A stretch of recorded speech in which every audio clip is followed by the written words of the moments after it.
Letty getting her education. And it means that that part of the brain is like important for that function. Yeah. Okay. So like you do it to like, it's a research-based thing. So you break it to know that you needed it after all. Yeah. It's 10 in the morning.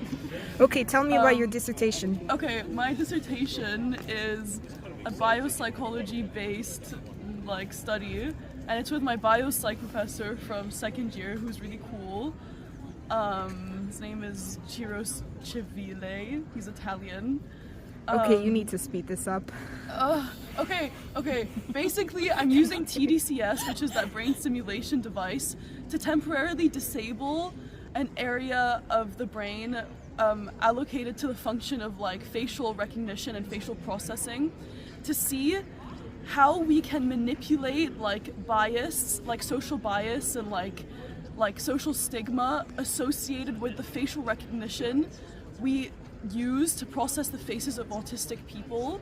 And we want to see if labeling a face as autistic changes the way that we like process their faces, and if we can experimentally like modulate that. Pretty cool. I'm looking at sexual satisfaction in any sort of relationship, so whether it's like short-term, long-term, flings, hookups, whatever. And I'm looking how sexual orientation is like a mediator of that, and how gender essentialist that woman is will impact their sexual satisfaction. Oh, so interesting. Yeah, and also how gender essentialist their partner is. If their most recent sexual partner, but it's their perception of how they think their partner is gender essentialist. So we're not interviewing their partners.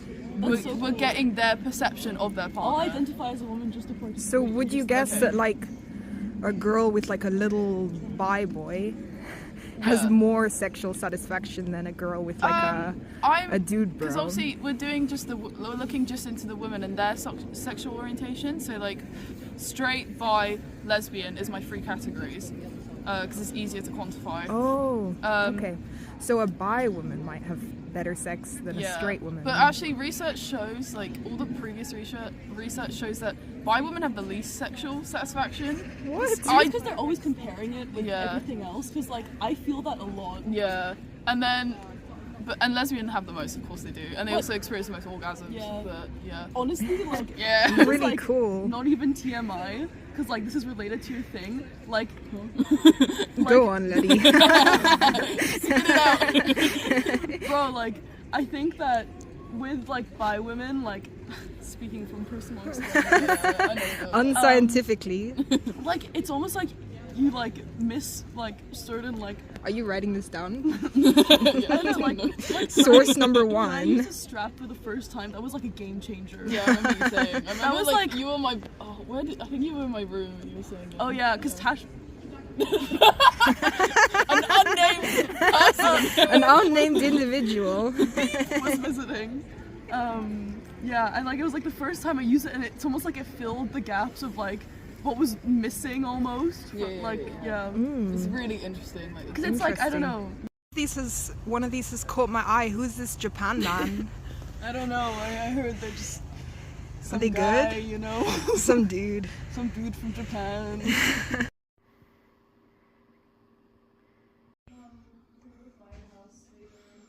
What's your favorite memory of us together? Probably when you greened out in my bathroom. Yeah. When I first met you. Really? Actually, no. Maybe like when we went to see the Barbie movie, that was really fun. Yeah. Like that was a fun summer. Yeah. I also really enjoyed interacting with you when you were manic. Oh, yeah, that was really fun for everyone involved. Like when we sat like at the beach in Falmouth, and we just kind of like talked about. You know, I would say that was beyond my manic phase, and I was just really creative. Put it out there. It was really nice, like talking to you about writing and stuff. And and I can do that sober, you know. Wow.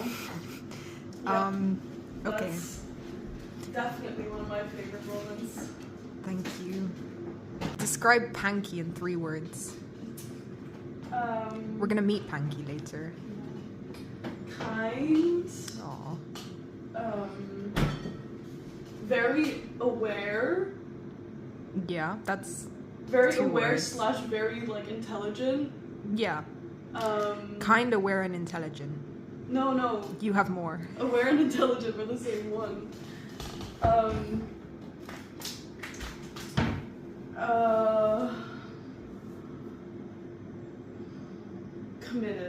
Committed. To like a lot of things in life. Aw, that's nice. You're smoking my vape. Why are you and Freya divorced? Oh. Is this on the record? Yeah, but she No. doesn't watch my YouTube. No, I don't want to. She wouldn't if I paid her. Okay, no worries. Where is your music headed? What are your inspos right now? Ooh, that's a good one. My inspos right now are Goldfrapp. I know Goldfrapp. I've been listening. Goldfrapp. Wow, I've just recently been listening. Yeah, they're so like I discovered them like basically I watched this movie called My Summer of Love. Have you seen it? It's like that gay like No. and it's such a good song and I like Shazammed it from and I just I love Goldfrapp. They're so cool like And it's kind of electronic. yeah. Yeah. I would be really excited to see your music head in that direction. Yeah, I don't know. I feel like when I get my new laptop, which I'm like saving up for, like I just really want to make music like that. But it's about somebody. Who's it about? Freya! Hey, no. I'm waiting for you to say something. My stomach is rumbling for a sorry on a plate. The knife in my back, got me planning my attack. Put it back on your head, close my eyes, hear the cries of a friend. I watched you shave all the layers of your face like the river in the rain. You're different, but you're still the same.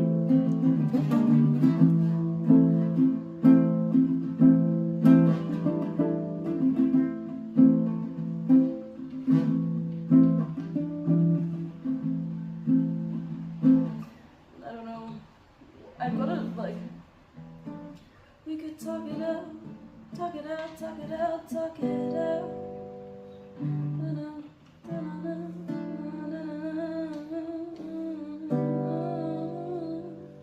That's so good. I'm gonna cry when it's ready. Yeah. Okay, cool. So in like 25 minutes, I'll see you. Okay, perfect. I love you. Bye, baby.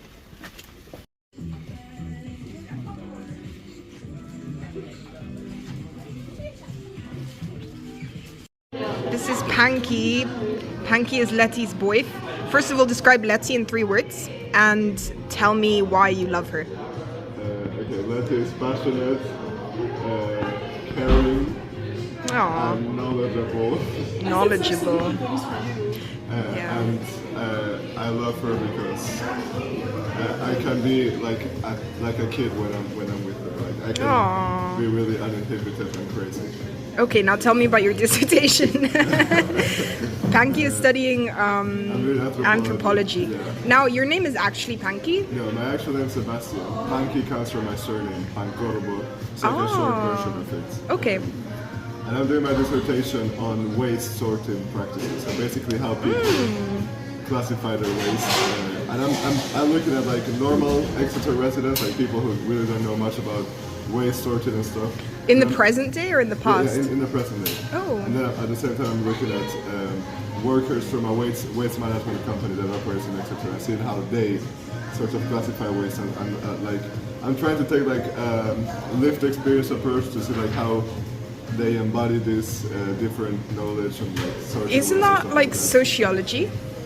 It's like social anthropology, so like you can study like modern stuff. It's not like evolutionary anthropology where like you only study like the deep past and stuff like that.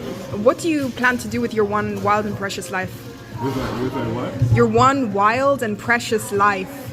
I don't know. I hope to have fun and learn things. That's With your anthropology degree, what do you plan to do? so for the next couple of years, I'm trying to be employable, and I want to get into like a corporate. How are you gonna pull that off? I'm gonna I'm gonna try to get into like UX research and service design, which is like links into like business analyst / marketing stuff. So I'm gonna try to go into that for at least the next Sounds couple of really years. boring. It's quite boring. It doesn't necessarily excite me a lot.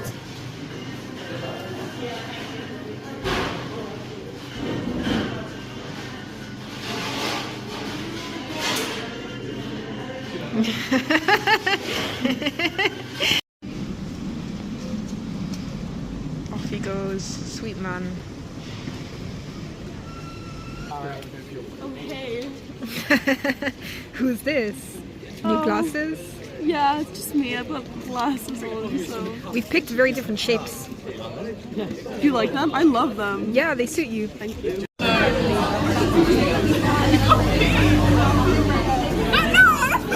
What do you plan to do with your one wild and precious life?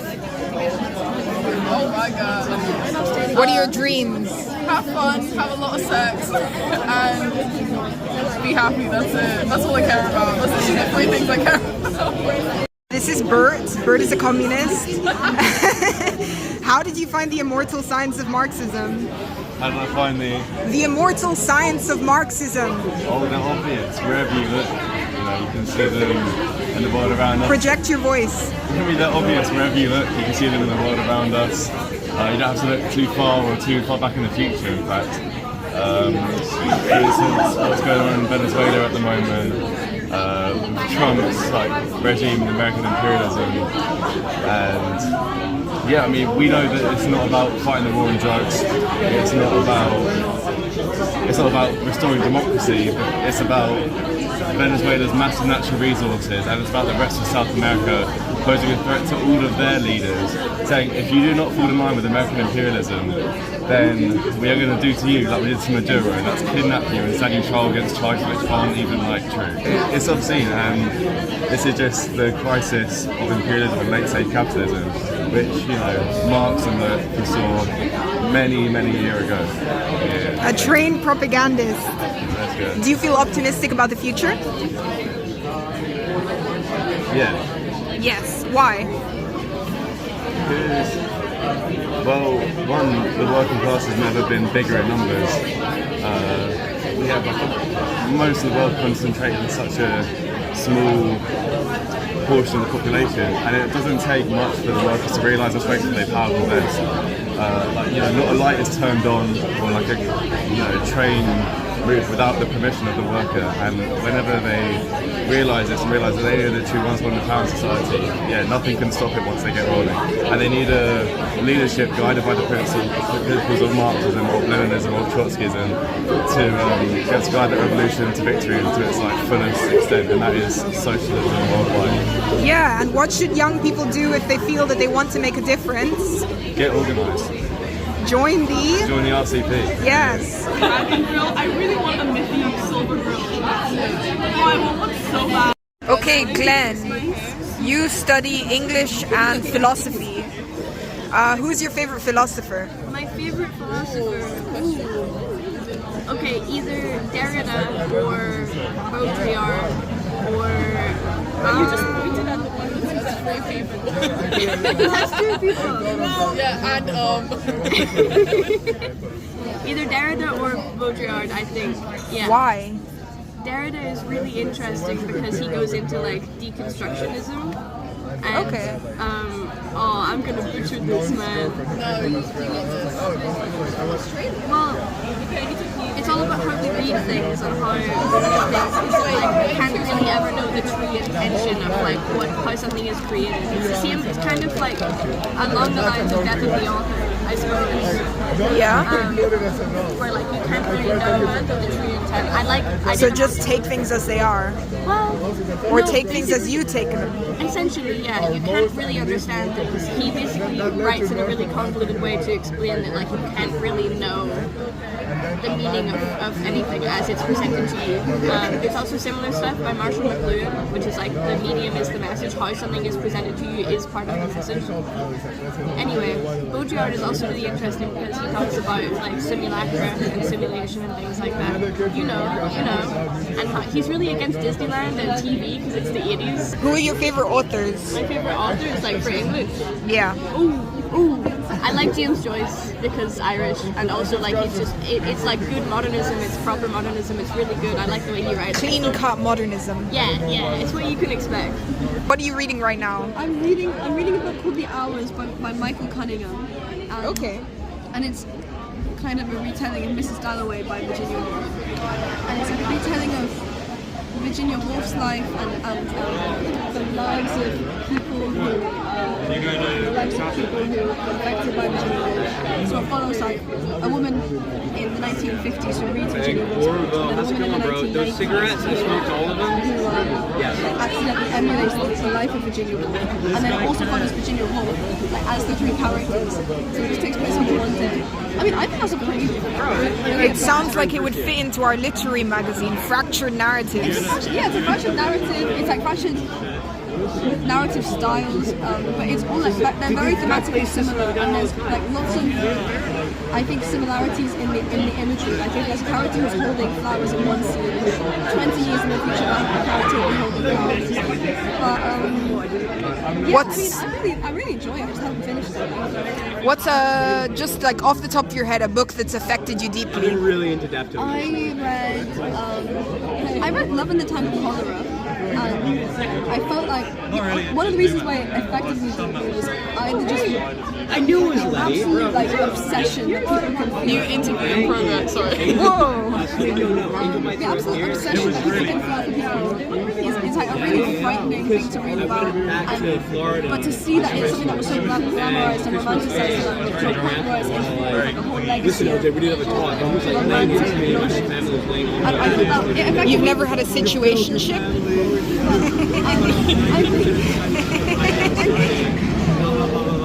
I don't know. I think it affected me in that I felt like I was in touch with society. I think that was heralded as the epitome of what romance is supposed to be, and then you actually consume it and you realise that it's like kind of horrifying. Fucked up. It's really, really horrifying. And the prose was just like delicious. It was just so enjoyable, and it was a translation. So